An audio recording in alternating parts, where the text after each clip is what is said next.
Vou botar para gravar para não esquecer. A gente tem esse capítulo 3, que é um capítulo até bem curtinho. Ele, mais curto do que os outros. Mas que vale a pena vocês terem papel e caneta, viu? E aí, quando terminar aqui, eu vou mandar para vocês a foto, para que vocês possam reler, caso queiram, né? E extrair mais alguma anotação. Hoje a gente vai falar um pouco sobre os yogas do autoconhecimento, devoção e ação. Vocês estão me ouvindo bem, né? Você deve estar se perguntando: como eu faço para me libertar do passado, curar minha criança ferida?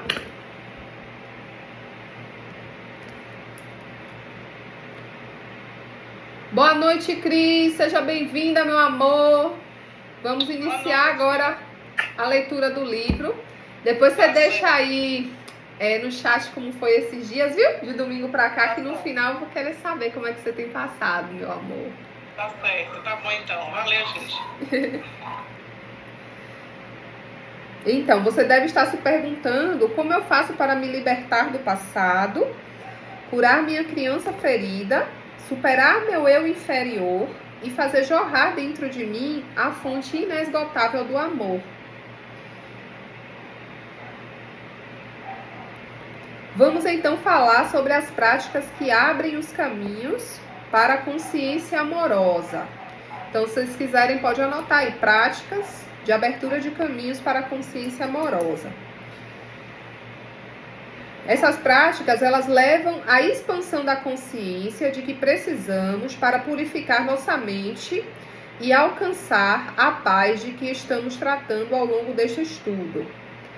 Pode ser obtida por meio de 3 práticas de que já falamos anteriormente.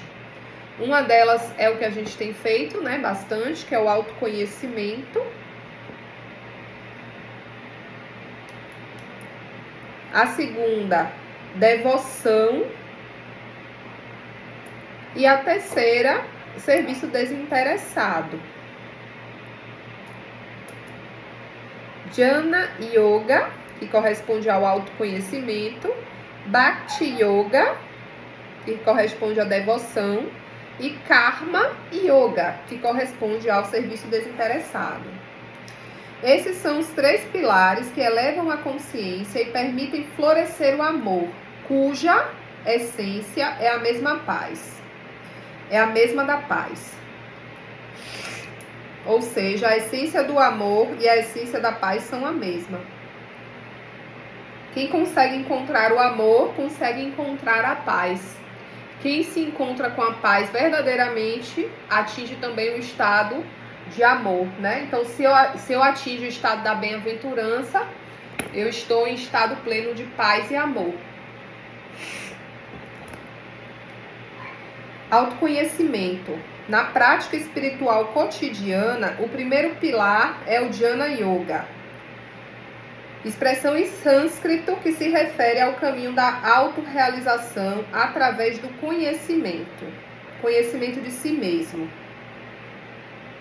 Conhecer a si mesmo significa lembrar a sua verdadeira identidade. Para isso, são utilizadas técnicas de autoobservação e autoinvestigação, a fim de identificar e remover as camadas de autoengano, até que possamos lembrar quem somos. Denomina essa etapa do processo de despertar da consciência, de ABC da espiritualidade, no estágio no qual nos dedicamos a procurar, reconhecer, identificar, nomear e remover qualquer resquício de mentira que possa estar instalado no nosso sistema. E aqui eu já abro um adendo, viu, gente? Porque a gente vê muitas pessoas imbuídas em conhecer-se, mas vê poucas pessoas realmente dispostas a abrir mão daquilo que precisa abrir mão, né? Que aqui é o quê? As mentiras que estão instaladas no sistema. Então, muitas vezes a gente percebe padrões que a gente sabe que não é legal, que a gente sabe que não condiz com a nossa verdade, com a nossa essência, mas mesmo enquanto buscadores da verdade, praticantes do autoconhecimento, a gente insiste em manter esses padrões ativos em nós. E aí, de nada vale esse estudo de autoconhecimento. Eu acredito ser dessa forma. Para mim, só faz sentido se realmente eu conseguir me despir da mentira. Se realmente eu conseguir acessar cada vez mais a minha autenticidade. Se eu não estou trilhando esse caminho, para mim, não é o autoconhecimento, né, real. A principal pergunta nessa fase é: quem sou eu? Pois é nessa fase que você identifica a sua autoimagem idealizada, também conhecida como falso eu. Um conjunto de máscaras criado para sustentar a mentira a respeito de quem você é. Quando estamos identificados com o falso eu, inconscientemente sabotamos todas as possibilidades de alcançar a felicidade duradoura. Porque os sentimentos de insuficiência e de impotência que operam por trás das máscaras geram um desejo compulsivo de reconhecimento e aceitação. Por trás do falso eu, protegida por ele, está a criança ferida, que também vem à tona nessa etapa da jornada.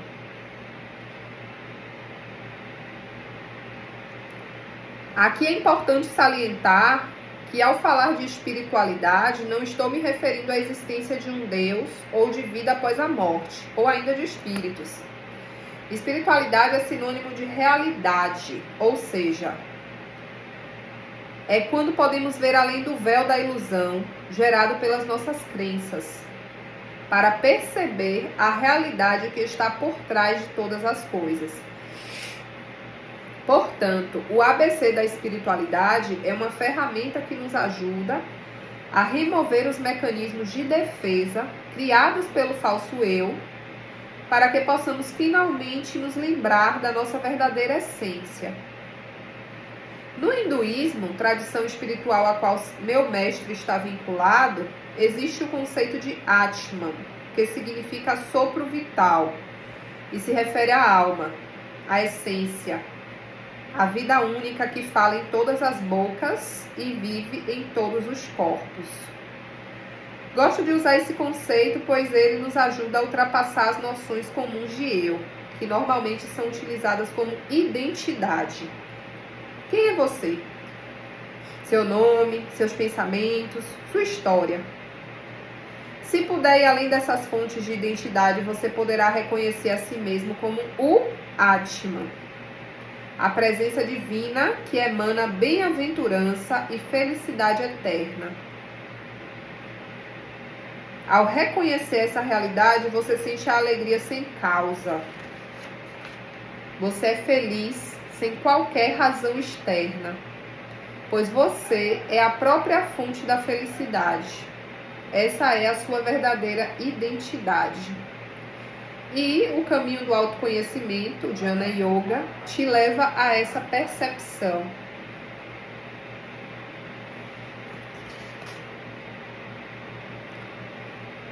É engraçado, né, que aqui eu me lembrei da Yoga do Riso. Quando ele fala de você sente alegria sem causa. Você é feliz sem qualquer razão externa, pois você é a fonte, né? Você é a própria fonte da felicidade. É justamente o ensinamento que a Yoga do Riso traz pra gente, né?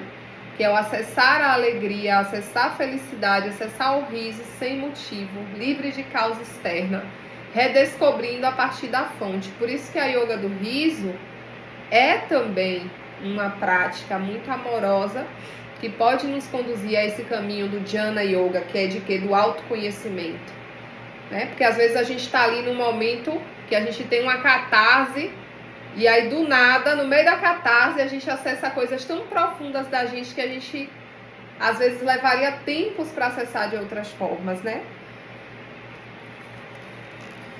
Não tinha como, gente, não falar um pouco sobre isso. Antes é preciso abrir espaço para essa percepção.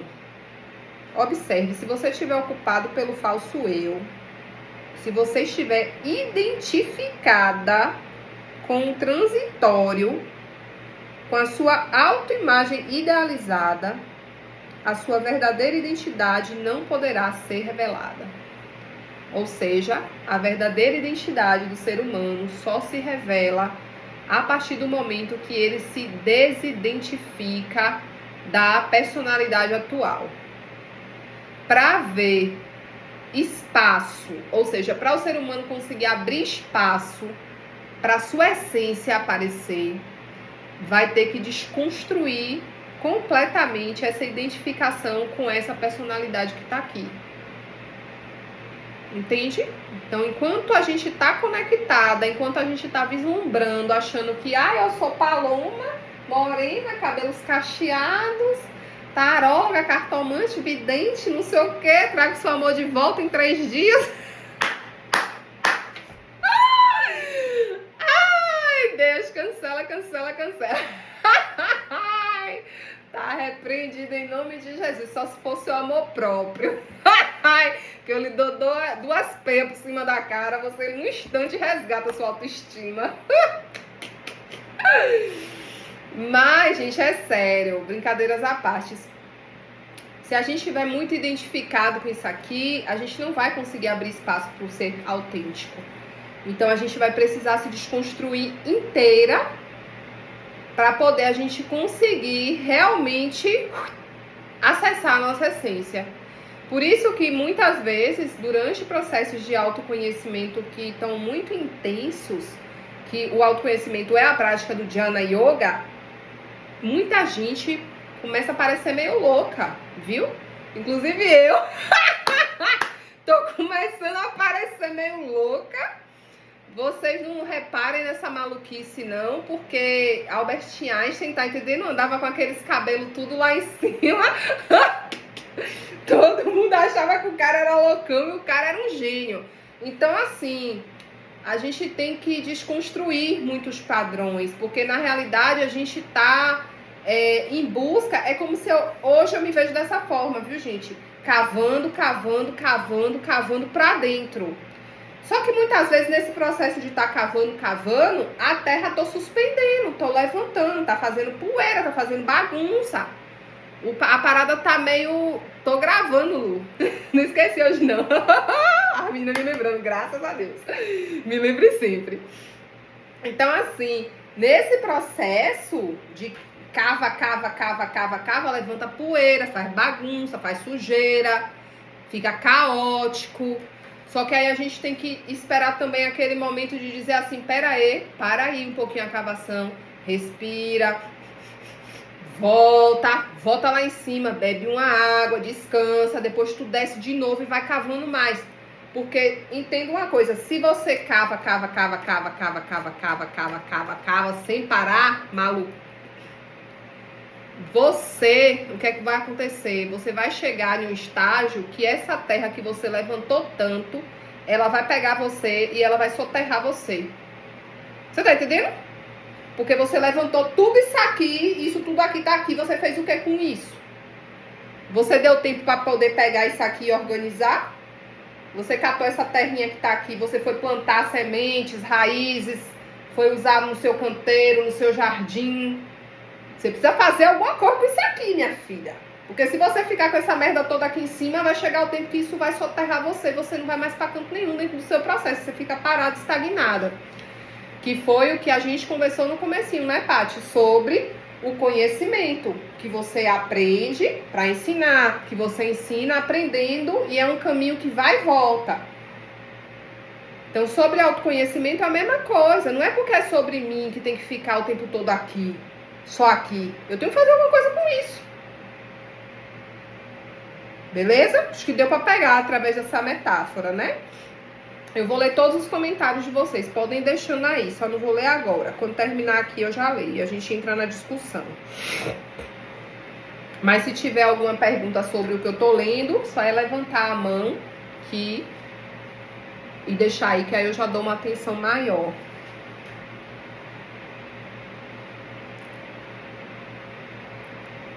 É importante que você perceba o quanto está identificado com o seu nome e o seu corpo. O quanto você está enfeitiçado com a sua própria história. Suas conquistas, seus pensamentos, acreditando ser esse ego. Olha só que palavra forte que ele usa, né? O quanto que a gente tá aqui apegado, identificado e enfeitiçada com o nosso corpo, com a nossa história, com as nossas percepções e crenças sobre a vida, com as nossas conquistas, nosso pensamento, achando mesmo que a gente é isso, sendo que a gente não é porra nenhuma disso. Quando eu digo ego, me refiro a essa ideia de que você tem de si mesmo, tá? Formada por todas as coisas que você acha que tem e que acha que fazem parte de quem você é. Seu corpo e sua beleza, seus pensamentos e sua inteligência, seu parceiro ou parceira, o seu poder de atração e por aí vai. Para poder se identificar com o Atman. Aí aqui ele já pede para você, ó, tira o foco nisso aqui que é passageiro e vamos focar no que é eterno. E o primeiro passo a ser dado é distinguir-se, ó, daquilo com que você se identifica hoje. Separa. Isso aqui, sabe o que é, gente? É a separação do joio do trigo.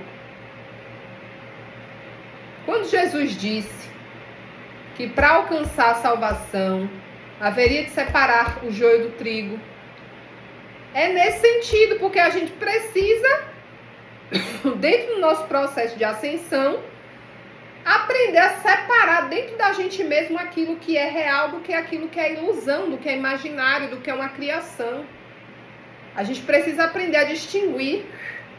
Isso aqui pertence ao meu ser divino, isso aqui é meu, porque vem me acompanhando em todas as minhas encarnações, né? Então isso faz parte da minha alma, da minha mônada, mas isso aqui não, porque isso aqui é só uma característica da personalidade atual. Se eu for olhar a minha vida anterior a essa, eu já não tive essa característica. Há 1 milênio atrás, quando eu encarnei na Grécia, aí é que eu não tinha essa característica mesmo. Então, por que você vai ficar se apegando às coisas passageiras, transitórias? Entende?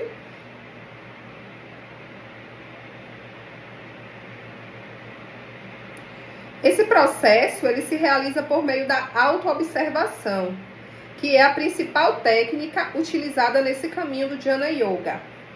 Por meio da autoanálise, você começa a distinguir camadas e camadas de ilusão que aparecerão na forma de uma porção de criações mentais e pensamentos, os quais você tem alimentado com tanta atenção e intensidade que passou a acreditar serem reais. O que acontece é que esses pensamentos passaram a agir como complexos autônomos, ou seja, como verdadeiras entidades vivas.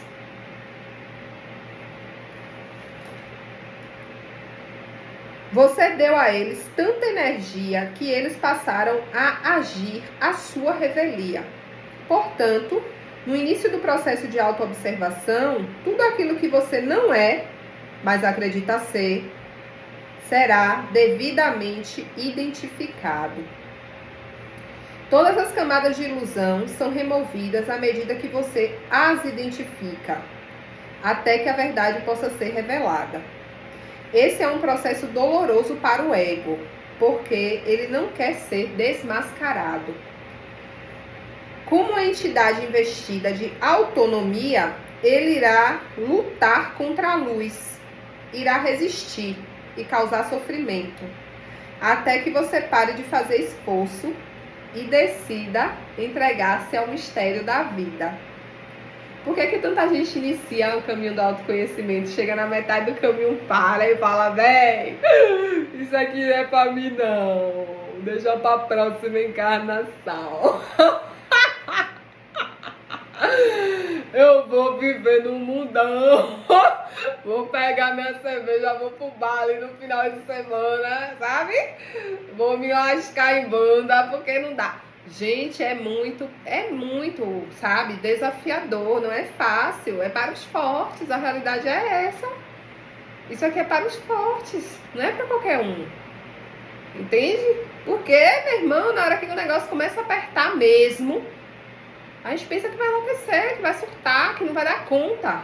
Quem nunca, né? Quem nunca passou por um processo de dizer assim, meu Deus, agora eu despiroco de vez, agora eu saio daqui na camisa de força. Porque é isso, né? Só que é uma etapa, gente, que não pode ser negligenciada, tá? Aqui ele fala que quando a gente chega nesse lugar, a gente vai estar progredindo, né? Você terá progredido nesse caminho quando puder deixar de se distrair com o mundo externo e com os mecanismos superficiais do ego. Observe. A gente vai medir o termômetro da nossa evolução de acordo com a nossa capacidade de homeostase. Entende? Aqui, foi o que a gente falou na aula passada, eu já não me identifico mais. Aqui eu já tô no meio do olho do furacão. O pau tá quebrando ao meu redor, mas eu tô aqui, ó, centrada. Eu tô aqui, ó, em paz. Pode estar desabando por fora, às vezes por dentro também, porque às vezes desaba dentro, desaba fora. Mas aqui eu me finjo de doida e respiro, entendeu? Porque é o lugar onde a gente consegue controlar um pouco essa questão do nosso ego. Que a gente consegue dizer assim, tá, tudo isso tá acontecendo, ok, mas eu não vou me identificar com nada disso. Caralho, que se exploda. Eu não sou isso. Às vezes é aqui dentro. Às vezes é aqui, ó. A batedeira ligada, o liquidificador. Tá, mas e daí? Eu não sou isso. Respira, ó, conexão com o superior. O ego, ele faz você acreditar que as respostas estão fora de você. Que os desconfortos e situações negativas que surgem na sua vida são causados por circunstâncias externas. Isso é o que o ego nos faz acreditar, né? Ou seja, você avança no autoconhecimento quando deixa de procurar culpados e assume a responsabilidade por tudo que acontece na sua vida. Tapa na cara de todo mundo. Receba. É quando você percebe que diante de uma mesma situação existe um leque infinito de possibilidades de reação e assim você exerce sua liberdade de escolha. Ok? Não tá gostosinho pra mim, não tá confortável? Pego o meu banquinho e saio de mansinho. Entendeu? Vai adiantar o que eu ficar culpando o outro? Querendo dizer, porque. Pera aí, a gente tem um leque de possibilidades de escolha. Às vezes a gente pensa que está condicionado a uma determinada situação, a um determinado lugar, a uma determinada pessoa. E na realidade a gente não está condicionado a porra nenhuma. A gente só está condicionado à nossa própria mente, às nossas próprias crenças, aos nossos próprios medos. A gente não está sendo subjugado pelo outro. A gente não está sendo injustiçado pelo outro. A gente não está sendo humilhado pelo outro. A gente está sendo subjugado pela gente mesmo. É a gente mesmo quem está se humilhando muitas vezes. Quem está se injustiçando primeiro ao permitir que o outro venha e cometa uma injustiça com a gente. É puxar o babado sempre pra você. Porque isso daí vai me fazer ter um olhar do outro, dizer que o outro é perfeito, ele não faz nada e eu sou a culpada por tudo que me acontece, não. Uma coisa, outra coisa. A ideia aqui É a gente saber olhar com clareza, enxergar com clareza e reconhecer qual é a minha parcela para que essa situação esteja instalada nesse momento dessa forma. Porque diante da minha parcela eu consigo ter ação. Se eu penso ou acho que eu não tenho parcela nenhuma, eu fico me sentindo impotente, incapaz de realizar qualquer coisa para modificar aquela situação. Porque eu acho que o poder de modificação tá no outro, ou tá no divino, ou tá numa intervenção, sabe? Divina, uma interferência alheia. Agora, a partir do momento onde eu busco a minha parcela ali, eu consigo como que resgatar um poder diante daquela situação de dizer assim, não, aqui eu acho que eu posso me comportar dessa forma, fazer dessa forma, trilhar esse caminho aqui, eu consigo corrigir. Estão compreendendo a linha de raciocínio, né, meus amores?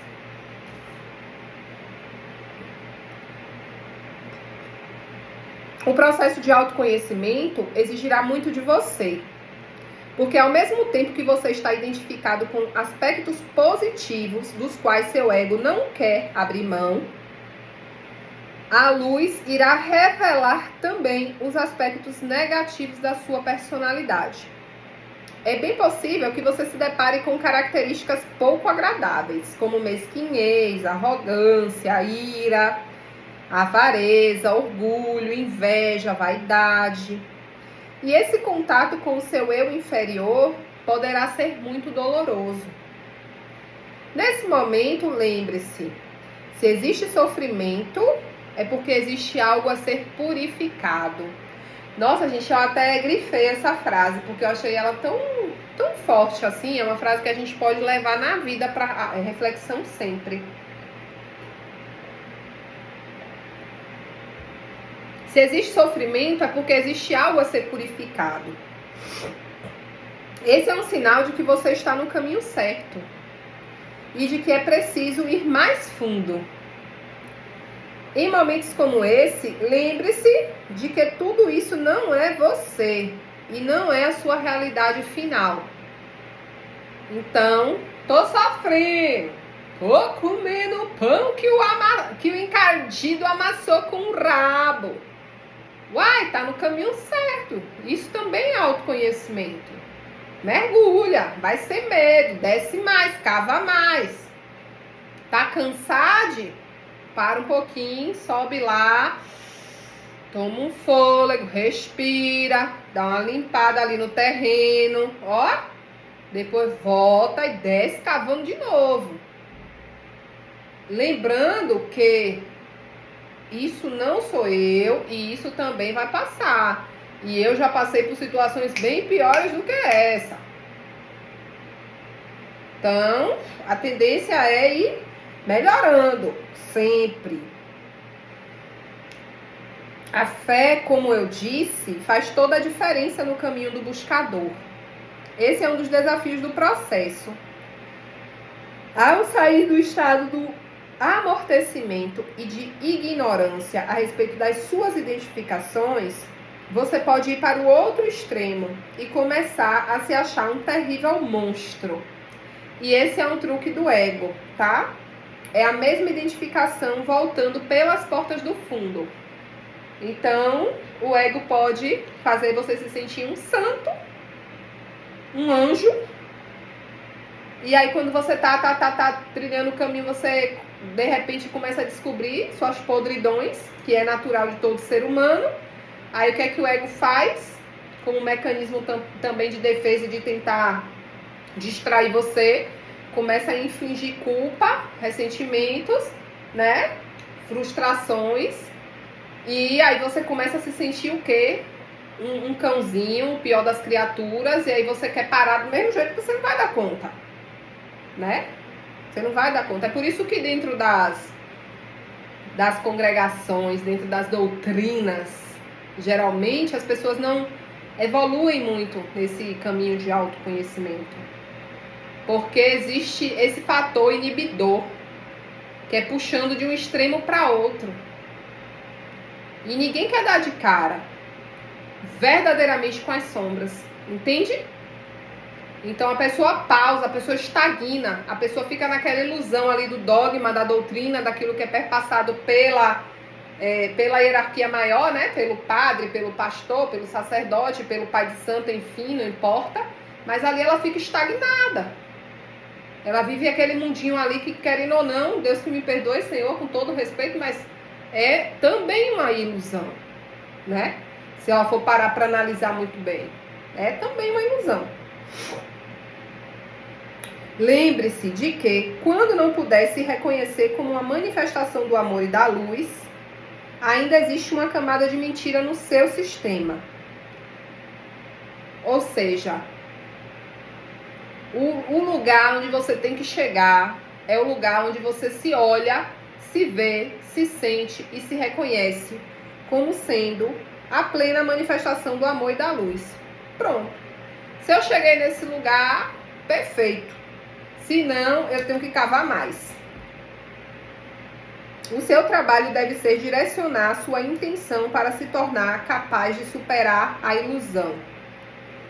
Se você já pode identificar sua arrogância, sua vergonha, sua obstinação em estar com a razão, persista. Comprometa-se a ir mais fundo, por mais que essa visão possa ferir a sua vaidade. E se nesse processo você entrar em conflito consigo mesmo, procure enxergar sua própria responsabilidade pelo sofrimento.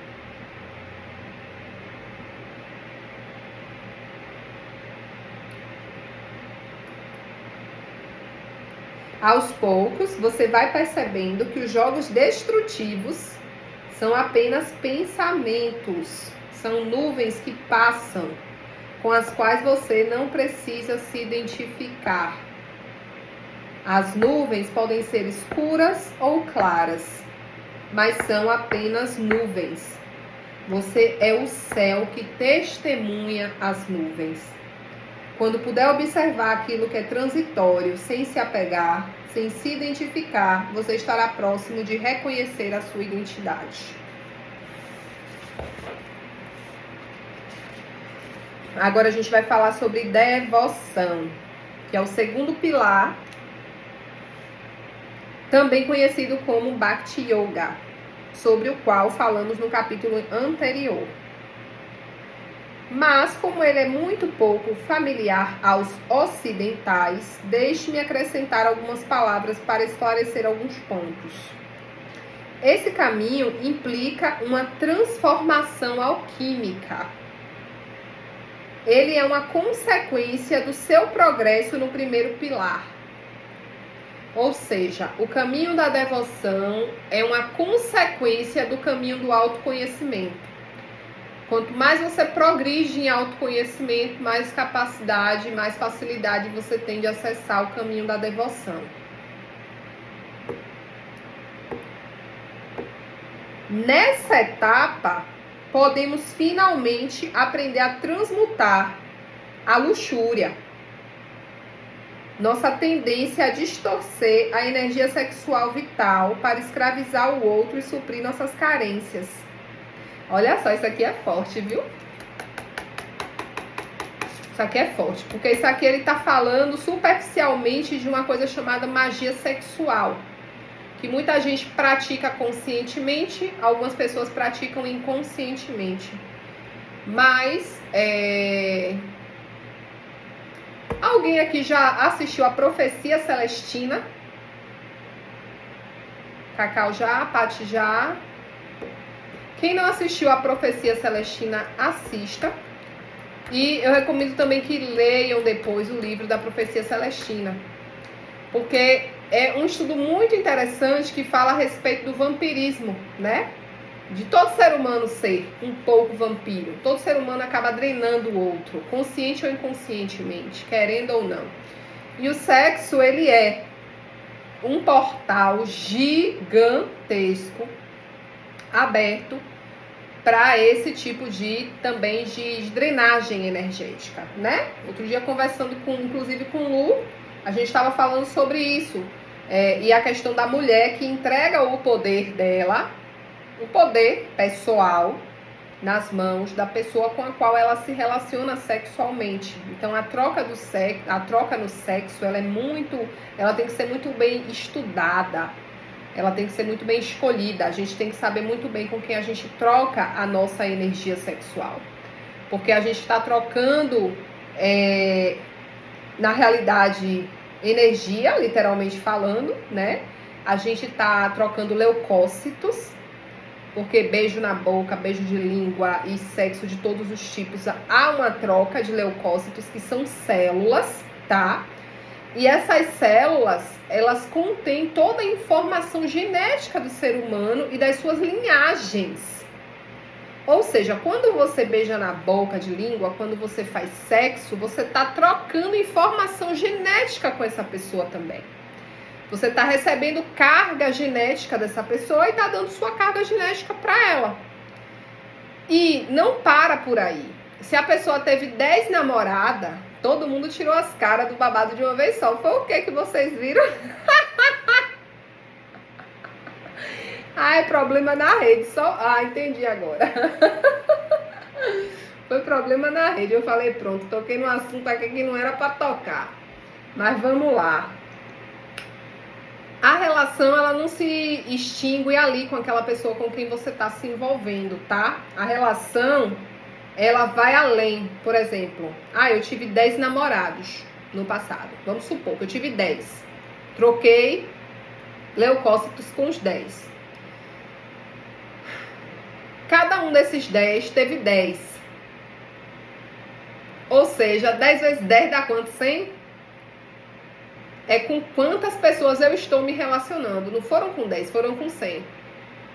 E aí a escada só vai crescendo, a galera só vai aumentando, porque o fator é multiplicador. Entende?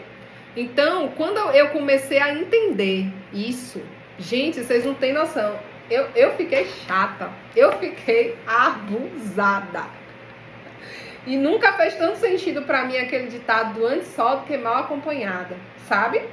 E às vezes eu até preferi recorrer a ex mesmo, de dizer assim, porra, velho, eu sei que não vai dar em nada aqui, mas eu vou dar uns pega de novo só pra dar uma aliviada, porque eu ainda prefiro do que uma pessoa nova nesse sistema. Entende? Porque pelo menos fulano eu já troquei leucócito, já foi. Que eu tinha que pegar de carga genética, já não tem mais jeito, não vou voltar atrás. Mas eu já não pego... Vocês estão entendendo, gente? Então tem que ter um cuidado, por favor. E aí a gente vê que tem muitas pessoas que elas sabem desse poder todo que o sexo tem. E elas utilizam desse poder, dessa magia, porque o sexo é uma magia. Inclusive, eu já manifestei muitas coisas. Manifestei mesmo de co-criar coisas. Tipo, meu Deus, eu tô querendo, sei lá... Tô querendo um carro, vamos supor. Tô querendo um carro, né? Tava sem carro, não sei o quê. Qual é o melhor momento para você manifestar e co-criar essa realidade? No momento que você tá tendo um orgasmo. Entendeu? Você tá lendo... Uau, uau, uau! E aí você tá pensando no seu carro, você dirigindo o seu carro, sabe? E aquilo ali você tá manifestando. Então, tem pessoas que são maldosas, cara, e sabe como que funciona a situação... E elas usam aquele recurso para escravizar o outro. Escravizar e dominar. Entende? Então, às vezes, você fica refém de relacionamentos que você olha assim, você fala, cara, eu não sei por que eu tô com essa pessoa. Essa pessoa, porra, já me provou por A mais B que não é pra ser e eu insisto nisso aqui. O que é isso? Eu já passei por isso também. Passei por tudo nessa vida, né, gente? É um negócio de louco, tanta coisa que eu já passei, meu pai do céu. Graças a Deus, senão eu não podia nem estar aqui falando pra vocês a respeito disso, né? Então, tomem cuidado na hora de praticar. Onde é que tá o pensamento de vocês? Onde é que tá essa ação que vocês estão fazendo?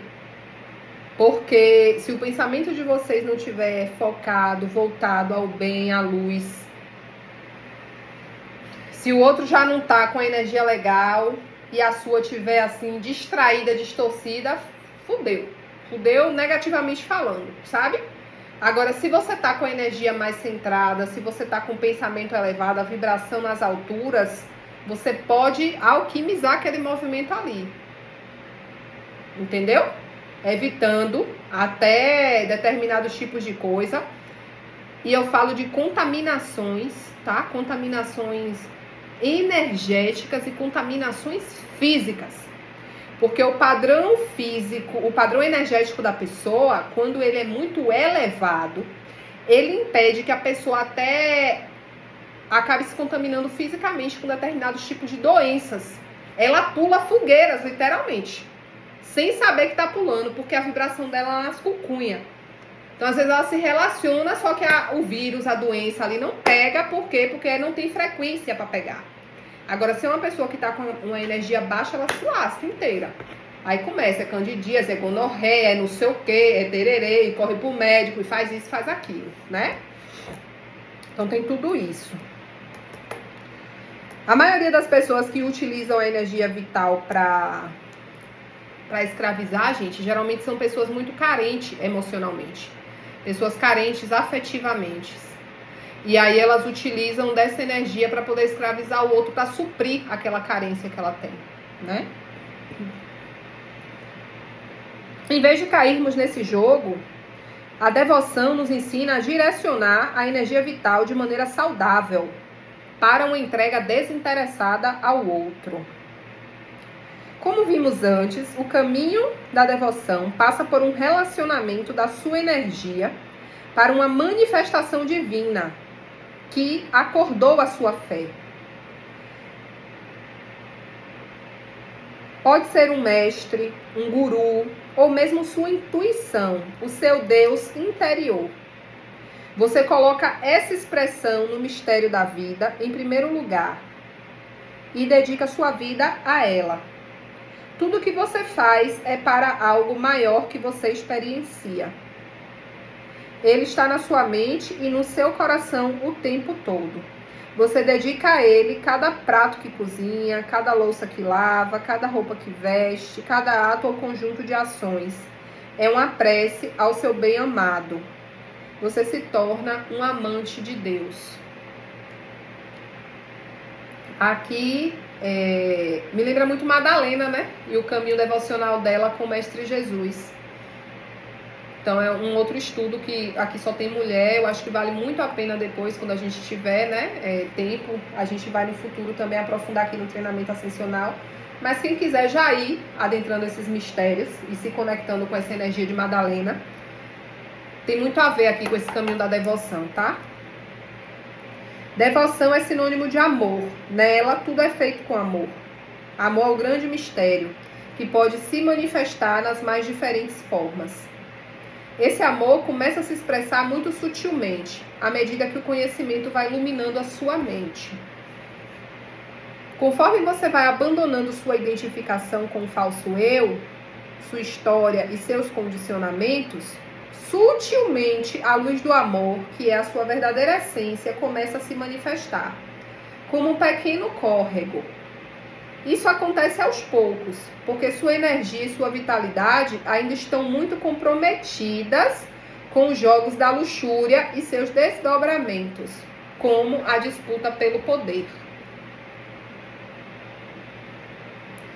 Mas conforme você vai reconhecendo esses jogos e deixando de se reconhecer neles, você liberta novas porções da sua energia vital, que escoam para esse mesmo leito e engrossam esse córrego, transformando-o em um rio caudaloso, que vai aumentando e você realmente se torna... transformando em um rio caudaloso que flui em direção ao oceano, que é o seu ser. Seu potencial amoroso vai aumentando e você realmente se torna um enamorado do divino. Assim como na história de Mirabi, uma princesa indiana que compôs mais de 1000 cantos devocionais exaltando Deus Krishna. Embora fosse casada com um príncipe, Mirabai afirmava que, na verdade, seu companheiro era Krishna. Sua devoção ao Deus tornou-se uma experiência mítica tão intensa que ela passou o resto da vida dançando nas ruas, indo de uma cidade para outra.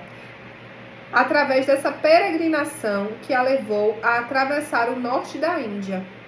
Mirabai tocou o coração de milhares de pessoas com sincera devoção. Ela renunciou a tudo, inclusive ao seu reinado, para estar com ele, com Krishna. O tempo todo ela tinha sua mente e seu coração dedicados ao seu amado, até que ela se tornou um com ele. Houve uma fusão. O rio se tornou o oceano. O dois se tornou um. Esse é Bhakti Yoga, ou seja, esse é o caminho da devoção.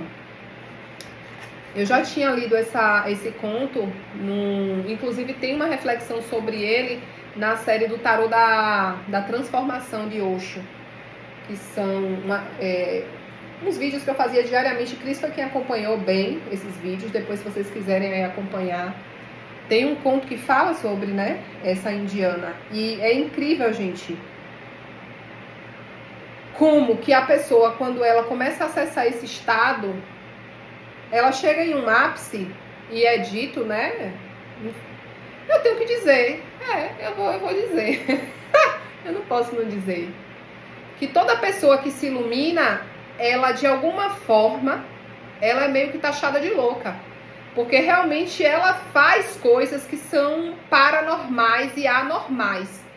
As pessoas mais iluminadas, elas não vão fazer as coisas normaisinhas que todo mundo faz. As pessoas mais iluminadas, elas não vão corresponder às expectativas dos outros, elas não vão estar ali dentro de uma caixinha se apresentando da forma como o outro espera que ela se apresente. Esqueça isso de um ser iluminado.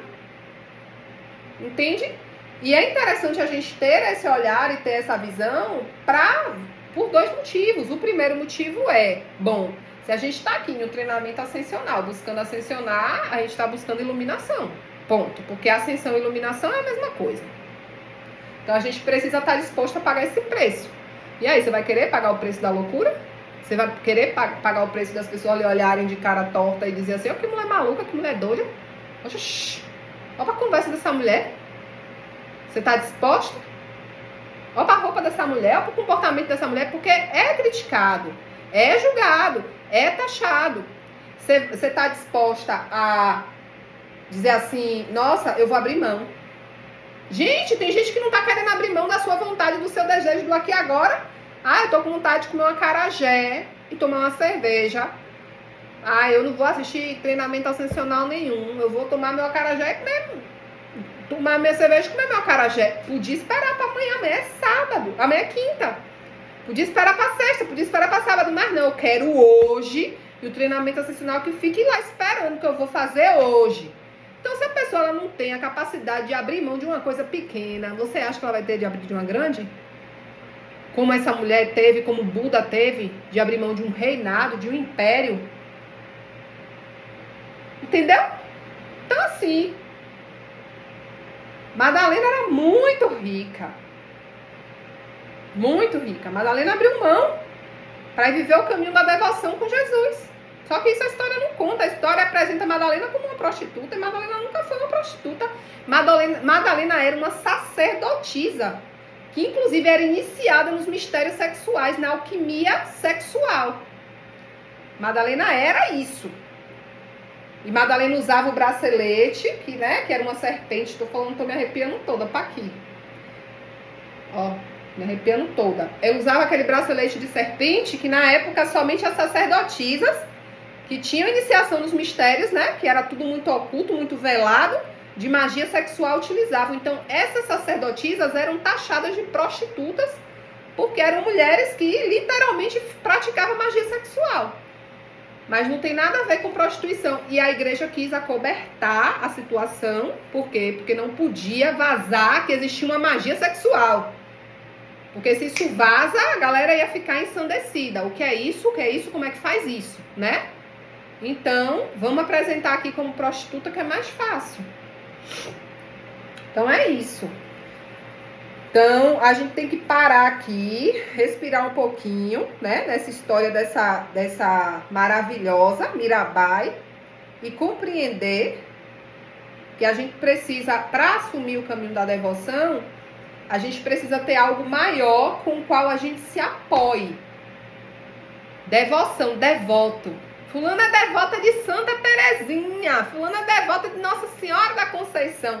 De onde é que vem essa palavra tão conhecida pela gente, né? Então, o caminho da devoção, ele é um caminho que ele se apoia em algo, ele se ancora em algo. Não é um caminho que você exerce do nada. Então, aqui ela se apoiou no Krishna. Ela se fundiu à energia de Krishna, que é uma energia crística.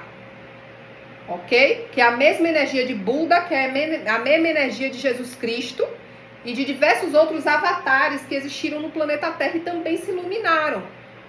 Então, vários desses santos que hoje estão ali canonizados pela Igreja Católica Apostólica Romana são mestres iluminados. Eles alcançaram o estado de iluminação. Eles alcançaram o estado de ascensão. Então, tem os grandes mestres ascensionados. Então, assim, em quem é que você vai se ancorar? Tem os gurus, né? Do hinduísmo, do budismo. Em quem é que você vai se ancorar? Você vai precisar de um ancoramento para trilhar esse caminho da devoção. Não dá para fazer o caminho da devoção sem ancoramento. E se está em dúvida, vai no caminho do Mestre Jesus, que eu acho que é o caminho mais fácil, né? Para todas que estamos aqui, talvez é o que a gente se inseriu desde criança, é o que a gente tem mais facilidade de compreender e aceitar. Porque estamos morando no Ocidente, no Brasil, uma forte cultura cristã, né? Então, se a gente vai para o caminho de Buda, para o caminho de Krishna, é possível, mas a gente vai ter que desconstruir muita coisa que está enraizada a respeito de budismo, de hinduísmo, e a gente vai ter que criar todo um repertório em cima disso. E dentro da linha do cristianismo, não. A gente já não tem tanta crença, tanto bloqueio, e a gente já tem todo um repertório constituído. Beleza? O terceiro pilar do caminho, que é o serviço desinteressado, chamado de Karma Yoga, é quando você se dedica a se tornar um instrumento da vontade divina. Um instrumento da vida ela mesma. Esse caminho só pode ser realizado com perfeição quando você já avançou na prática do autoconhecimento a ponto de poder abrir mão da autoria, ou seja, da necessidade de reconhecimento. Isso quer dizer renunciar ao fruto das suas ações, se desidentificar daquele eu que sempre quer algo em troca. Um olhar, um elogio, um ganho material. Uau! O Karma Yoga perfeito integrou esse elogio ou um ganho material. O Karma Yoga perfeito integrou esse desejo. Tudo que ele faz é por amor à vida, vendo Deus ou a deusa em todos. Ele trabalha para todos. Essa é a essência do serviço desinteressado. Colocar seus dons e talentos a serviço do outro e do bem comum. Em vez de querer brilhar, você trabalha para que o outro brilhe, para que o outro seja feliz. Essa é a base para o verdadeiro altruísmo. É preciso cuidado para não confundir o Karma Yoga com a máscara do amoroso e do caridoso, que quer reconhecimento e se orgulha da sua devoção e de sua renúncia. Estou falando de amor em ação, que é o propósito da vida, da sua encarnação. Cada um vem a esse mundo trazendo determinados presentes para serem dados. Mantendo seus presentes guardados no armário, você será lançado ao sofrimento. O caminho do serviço desinteressado implica você retirar os seus presentes de dentro do armário e dar ao outro com amor e carinho. Assim, você estará cumprindo o propósito de sua encarnação. Isso o leva a Deus, isso o leva ao amor, e isso o leva à paz tão almejada. Capítulo 3. Forte, né? Forte, me deu 3 tapas na cara aqui. Porque é como se dissesse assim: por que se importando tanto que os outros estão te invejando, estão te copiando, estão te imitando? Se o teu serviço tem que ser desinteressado, sabe? Se tu tá transitando no caminho do autoconhecimento, da devoção, e tá começando agora a pisar nessa arena, porque no meu ponto de vista, eu ando até já há algum tempo já dentro do caminho do autoconhecimento, da devoção, mas o serviço desinteressado é um lugar que eu tô botando meu pezinho agora. Então, pra mim é tudo muito novo. Eu ser bem sincera com vocês que eu não gosto de mentira. Entendeu? Então, dizer assim, Paloma, e o serviço desinteressado? Ai, Deus, embaralha de novo, muda a página. Como é que a gente fala disso? Então, eu acredito aqui, pelo que eu li, pelo que eu senti, e vou fotografar e mandar para vocês fazerem as próprias reflexões, mas para mim veio muito desse lugar de, para um pouquinho e reflete a tua forma de pensar, porque tu ainda tá muito identificada, tu ainda tá se apegando muito. Há questões aqui que tu não tem que estar se apegando, que tu não tem que estar identificada. Deixa quem quiser invejar, invejar. Deixa quem quiser copiar, copiar. Deixa quem quiser falar, falar. Deixa quem quiser fazer, fazer. E acabou. E deixa o povo viver, deixa o povo brilhar. Deixa o povo ser feliz. E vai viver o teu e vai fazer o teu.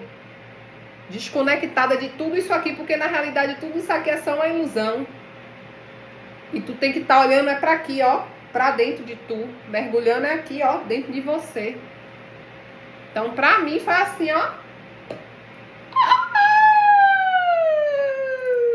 Gratidão, gente. Vocês botam pra arrombar mesmo. Vocês botam pra lascar os coros. Os coros chegam a queima aqui em mim. Não é em vocês não, é em mim primeiro, viu? Lasca primeiro em mim. Deus meu. Vamos ver aqui essas mensagens. Lulu diz que os hormônios hoje estão à flor da pele, mas lidando com isso, ok. Deu de doida, começou a dançar ontem no metrô pra dissipar a energia, todo mundo me olhando, mas tô nem aí. Isso é o que, gente? Pra quem assistiu a aula do começo ao fim, sinais da iluminação. É a iluminação batendo na porta, é isso mesmo, minha filha. Todo mundo fica um pouco louca quando tá se iluminando. Graças a Deus. Paty lembrando para não esquecer de gravar. Tayane dizendo qual é o tema mesmo para eu anotar aqui. Meu amor, o tema é estudo desse livro, tá? De Siri Prembaba. Transformando o sofrimento em alegria, capítulo 3. Esse é o tema. Tá? Transformando o sofrimento em alegria. Capítulo 3. Aí Cris diz, boa noite, se despida das máscaras, falso eu. Dessa forma conseguiremos acessar o cristal ou diamante, como você mesmo falou, Paloma, no vídeo, previsão semanal para o nosso grupo. Perfeito, eu nem lembrava mais, porque aquelas mensagens ali vem tudo canalizado, eu vou falando, depois eu não me lembro de mais nada. Se eu quiser lembrar, eu tenho que assistir de novo. Obrigada, minha Cris, por lembrar disso, viu? Tá? E práticas de abertura de caminhos para a consciência amorosa. Perfeito. Também, pode ser um subtítulo, né, do tema. Na noite de domingo para a segunda, tive uma projeção. Nós estávamos em um grande círculo e rimos muito e dançamos. E nós íamos liberando muitas curas. Foi a gente aqui? Foi, Cacau, do treinamento? A mulher que tá aqui dentro? Misericórdia! Quando eu digo a vocês que a gente não para de trabalhar nem quando a gente tá dormindo, vocês não acreditam. Aí é que a gente... Eu sei que tinha muita gente, agora eu só via... a única pessoa que eu conheci era você. Foi? Misericórdia. Eu não paro de trabalhar não, filho. Eu tô dormindo, tô trabalhando adoidado. Por isso que o povo quer que eu dê uma pausa aqui no plano físico, porque o pau tá quebrando do lado de lá. Eu tenho que dormir, filha, dormir mais, para poder desdobrar o espírito e sair para trabalhar, porque eu tô dormindo pouco. Olha só, você, através do yoga do riso, me ajudou a me curar e a me limpar energeticamente através de uma dança especial. Isso foi lá na projeção. Espia. Eu com yoga do riso até no plano espiritual. Gente, que babado. Pois é, Paty. O que não vai faltar nunca, gente, é tentação para tirar a gente do caminho. Mas é manter o reto pensar, o reto falar, o reto sentir, o reto agir, que no final dá tudo certo. É só a gente estar congruente. Se eu tô congruente no meu pensamento, na minha fala, na minha ação, não tem como dar errado.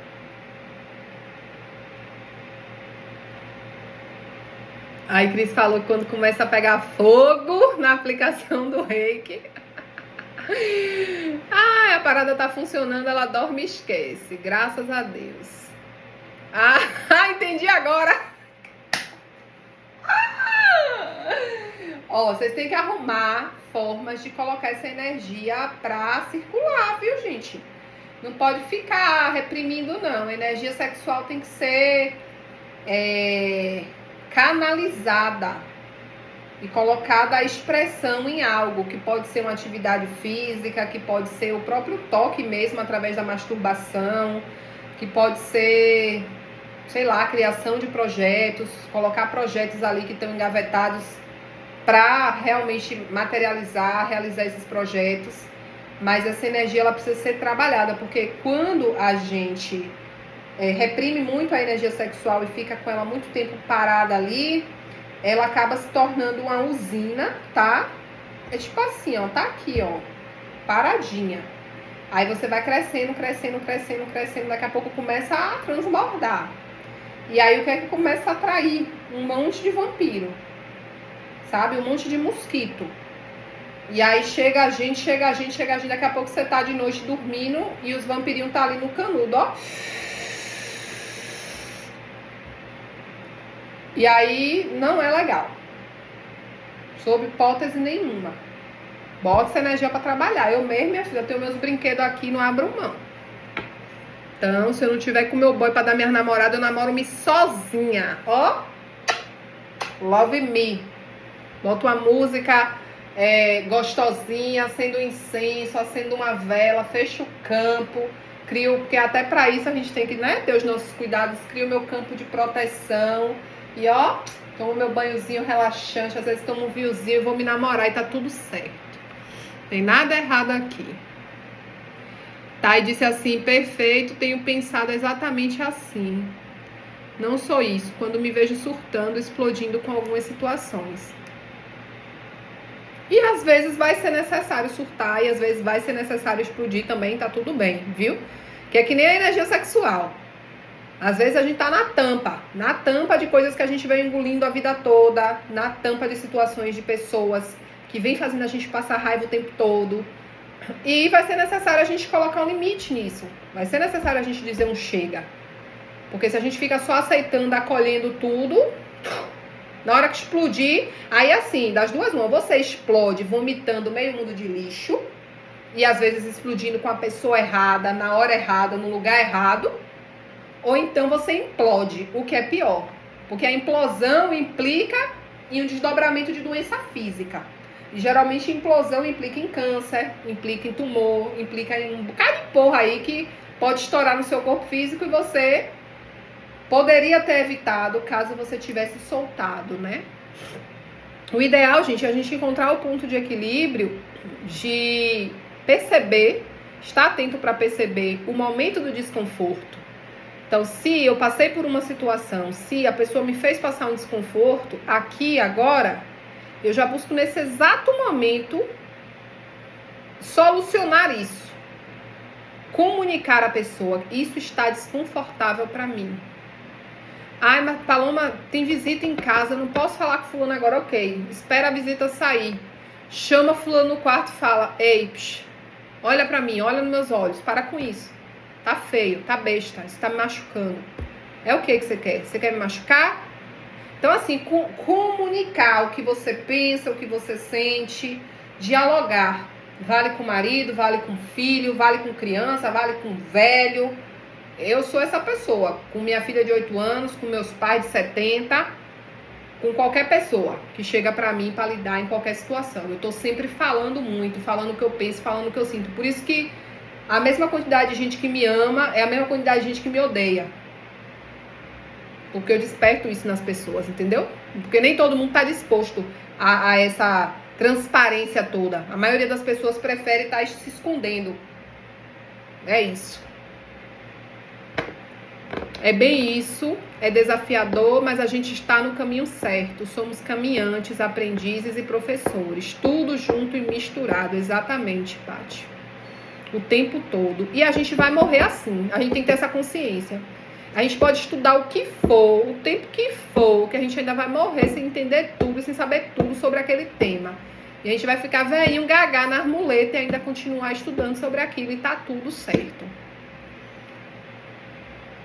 O filme A Profecia Celestina, eu acho que vocês só vão encontrar no YouTube, viu? Porque eu só vi no YouTube. A qualidade nem é muito boa, mas vale a pena, porque é um livro que fala sobre energia, né? E vale a pena, explica muito o nosso contexto de vida no geral. Tayane disse como se limpar, não fui eu, mas fui traída demais, tem como se limpar, né? Mulher tem como se limpar, sempre tem. Sempre tem como se limpar. Mas é aquela coisa, a mesma coisa do aprender, que a gente vai permanecer sempre aprendendo, a gente vai permanecer sempre se limpando, né? Porque a limpeza ela vai acontecer em camadas. Então não tem um pauzinho que joga em você, você vai ficar limpa 100%.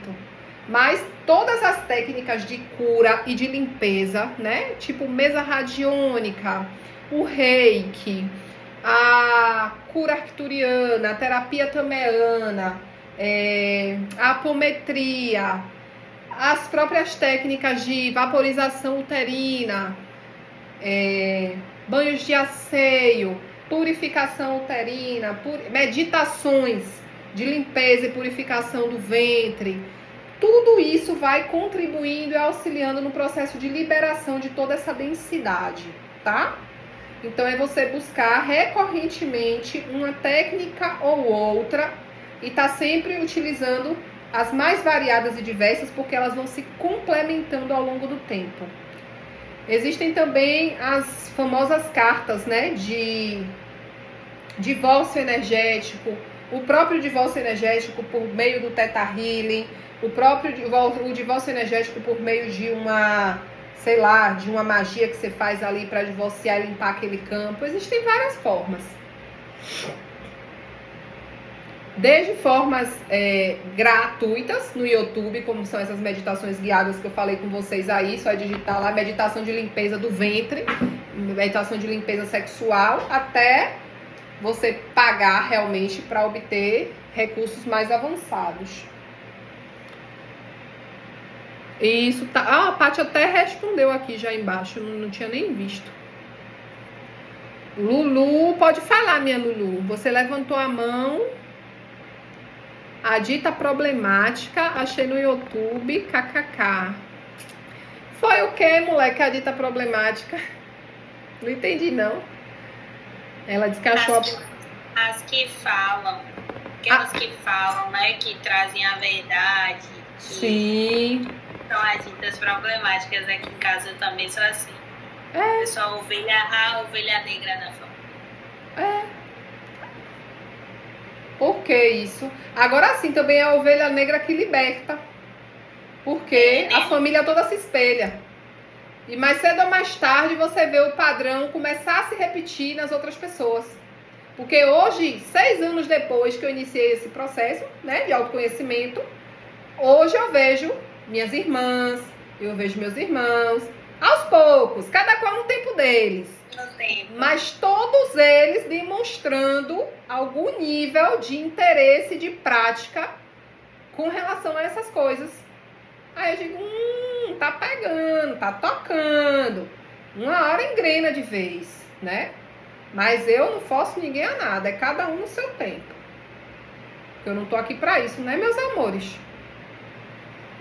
Então é isso. Tem mais alguma consideração que vocês queiram trazer para a aula de hoje? Alguma contribuição? Eu espero que a gente tenha uma semana assim bem iluminada, sabe? Bem tranquila, bem pacífica. E que a gente possa refletir, né, sobre tudo isso que veio sendo trazido aqui. Eu tô numa fase que eu tô evitando, assim, muitas informações. Eu tô com uma de coisa para estudar. Tô com vários cursos até que eu comprei. Da área holística mesmo, né? Uma vontade de fazer umas atualizações, porque eu quero tudo de uma vez só. Eu sou essa pessoa, acho que muita gente aqui se identifica. Eu quero tudo de uma vez só. Oi, minha Sophie, papai do céu abençoa você, viu? Sua linda princesa. E aí, minha filha, eu tô naquele processo de, tipo assim, eu tenho aqui esses cursos todos. Eu quero muito me iniciar no Reiki Karuna, no Reiki xamânico, né? Eu quero muito isso e aquilo. Escute, eu tô com um portal aberto desde 2022, que foram vários cursos online. Sabe aqueles cursos que você compra em um portal só que vem o combo de não sei o que, não sei quantos cursos? Pronto, tá lá. Aí eu digo, e ao mesmo tempo que eu quero fazer os cursos, alguma coisa travando, dizendo assim, minha filha, descanse. Descanse nessa quantidade de informação que você já tem que dar conta aqui. Não vá procurar ficar escafunchando mais coisa. Ou você foca pra dentro, ou você foca pra fora. Não dá pra você fazer as duas coisas ao mesmo tempo. Você não tá cavando aí dentro de você? Continue na sua cavação em paz. Porque o que você já tem de conhecimento já é o suficiente para você alimentar uma usina. Depois que você alimentar essa usina lá, aí você vai buscar mais conhecimento. Ou vai buscar estar se atualizando naquilo que você já conhece. Mas primeiro, você não já está muito cheia? Primeiro você esvazia, para depois você se encher de novo. Porque senão você não vai dar conta, vai ficar pesado, vai ficar sobrecarregado. Eu disse, tá bom, então tá certo. Então agora eu tô nesse movimento de tirar toda a sobrecarga, de tirar todo o peso, né? Então, tô alinhando, né, com o mestre Antônio. Mandei mensagem para ele hoje da União do Vegetal, para que a gente possa fazer o adventício lá, né? Ele marcar uma data para fazer uma sessão de novatos e eu possa combinar com vocês essa data para quem quiser e puder ir conhecer a UDV e participar lá de uma sessão. E tem a questão do rito da Tainá, que é em dezembro. Já me confirmaram que vai disponibilizar as vagas. Então, eu já sei que em dezembro também a gente não tem mais curadoria, né? As curadorias agora vão voltar só em janeiro. E eu já tô falando isso daqui para vocês em primeira mão, para que vocês também aproveitem esse tempo para descansar. Porque foi como eu disse aqui no comecinho, que eu não estava gravando e tô repetindo agora de novo, justamente para poder deixar gravado. Hoje cedo me chegou a consciência de que a gente cresce durante o descanso. É como atletas. Nós vamos para academia, nós treinamos, né? Nós tomamos a suplementação correta, nós temos a boa noite de sono, nós temos o padrão de água, de refeição, de alimentação, tudo ok. Mas se a gente não tem o descanso, o músculo ele não cresce. Então todos os fatores podem estar colaborando e contribuindo para o seu crescimento, todos eles. Você pode estar fazendo o dever de casa direitinho, você pode estar dando o seu melhor, ok, mas se você não descansa, você não cresce. Então a espiritualidade pediu exatamente isso, a pausa para o descanso, que é fundamental para o seu processo e para o processo de todas as pessoas que estiveram com você ao longo desse ano. Porque os trabalhos foram muito fortes, foram muito potentes. Todos nós sabemos disso, principalmente quem vivenciou todos, né, do comecinho aí, ou faltou muito pouco. A gente sabe que foi muita coisa remexida, muita coisa trabalhada. Então, integra, confia, sabe? E eu aconselho vocês de verdade, descansem mesmo, não fiquem procurando, sabe? Claro, vocês são livres para irem e vir, fazer o que vocês quiserem. Se sentir o chamado, vai, tá tudo certo. Mas tentem tirar um tempo para assentar toda essa energia, para que vocês possam ver essas manifestações, esse fluir da coisa acontecer. Que eu tenho certeza que a gente vai finalizar um ano muito bem e vai entrar um ano de 2025 ainda melhor. Com a sensação de leveza, sabe? Como se a gente tivesse tirado um peso, uma bagagem das costas. Então é isso, meus amores. Um beijo grande. Se alguém precisar de mim aí ao longo da semana, já sabe, é só mandar mensagem, né? E qualquer coisa a respeito do treinamento, manda lá no grupo, porque a dúvida de uma pode ser de outra. A informação que eu passo para uma pode servir para todas. Tá bom? Um beijo grande. Até quarta-feira. Quarta-feira a gente tá aqui de novo, viu? Às 20 horas. Tchau, tia Paloma. Tchau, tia Paloma, sua gostosa. Você me ama quando eu te chamo de tia Paloma. Eu amo, eu me derreto todinha. É muito legal, né? Algum dia eu vou te ver. Vem me ver mesmo, viu? Tem que ser um dia que Maria esteja aqui para vocês poderem brincar também, né? Patrícia. Patrícia,